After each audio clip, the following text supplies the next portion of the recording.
Hi guys, so it's Sunday here in beautiful Goa, which means that I have a day off and I also have the yoga shala all to myself. So I thought I'd take this opportunity to teach you some cues that might help you with your knees, chest, chin, or if you're a little bit more advanced, then maybe your Chaturanga. So one sort of precedes the other, so they naturally sort of go together. So I'm going to give you a few tips today for your home practice that hopefully will help you. So just starting off, where do we come from? We come from plank pose. Now plank can be full plank or with your knees down already, okay? But just for the sake of today, we're going to start in full plank. So plank pose, the things to remember.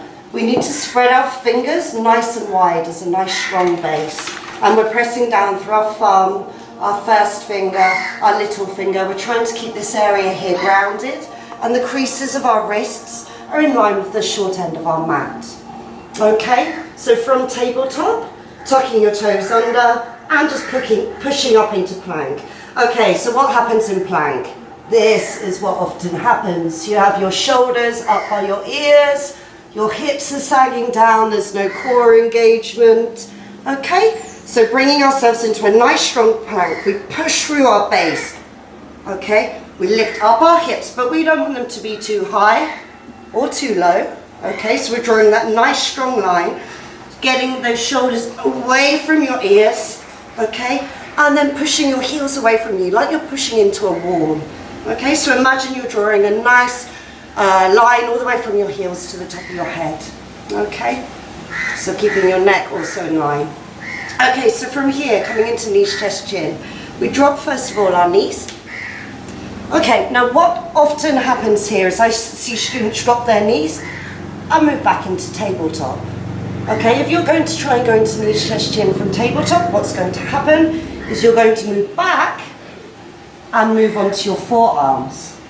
That means when you then come to do the transition into Cobra, as in the sun salutation, you're going to be doing something like this. And then your arms come out here and your shoulders are up around your neck. That's what we're trying to avoid. Okay?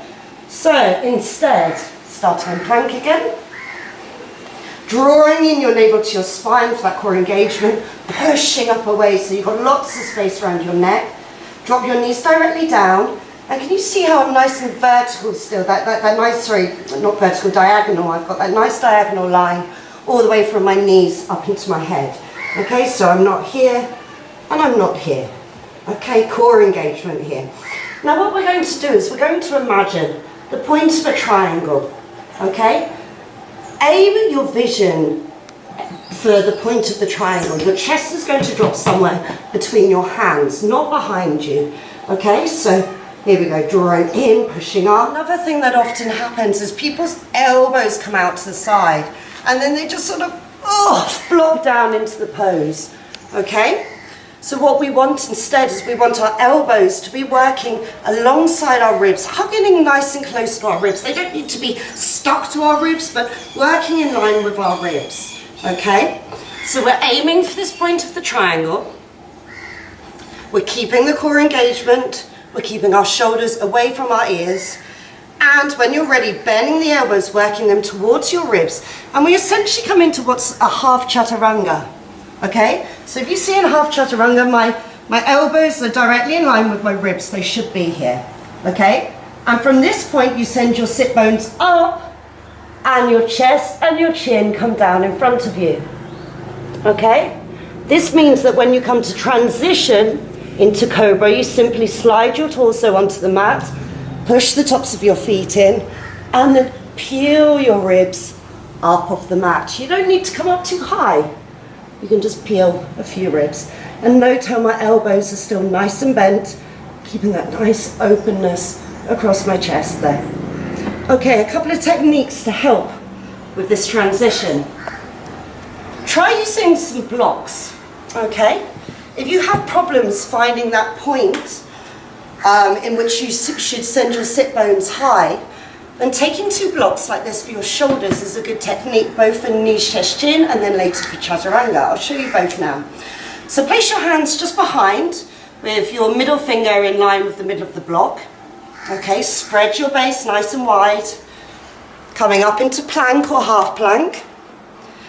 So from plank, dropping your knees and then sliding your weight forward and bringing your shoulders so that they tap the block.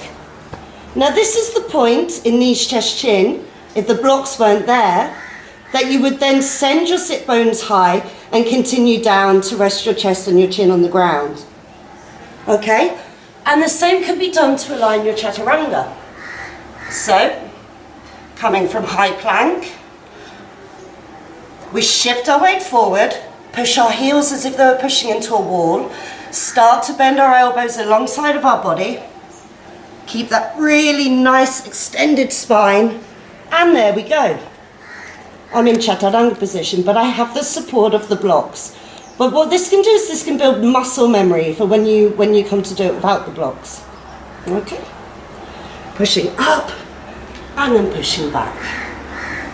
Okay, so let's go one more time now for knees, chest, chin without any props.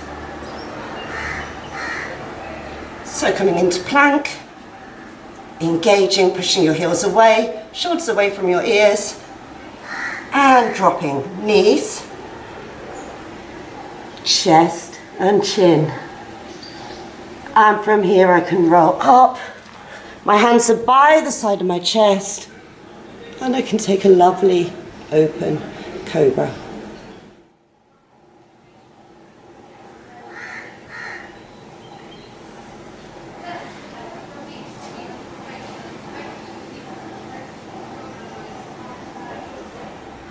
So thank you guys for joining me on this beautiful Sunday morning. I'm going to now enjoy the rest of my day by going to the beach and get a bit of sun. I hope you have a lovely rest of the day. Namaste.